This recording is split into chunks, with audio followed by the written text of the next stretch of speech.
یه همچین مسیری اومدیم. یه قسمت دیگه از کاخ البته بالا رفتیم. این از بیرون تو حیاط. کوچه با کوچه نبود، بغل بالکن واقعا کافه بود که اینجوری دست دادیم من عکس بریم. این وان حموم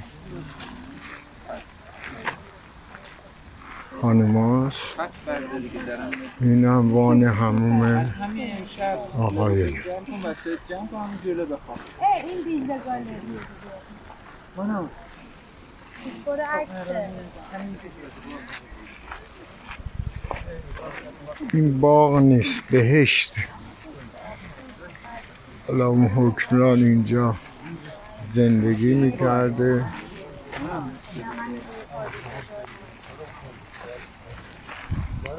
کدوم بر میری؟ بابا مستقیم کجا میری تو؟ در نمیاد تو اون بیرون؟ نه اینی که میری پایین دم پارکینگ میشه. وای خدا از دست این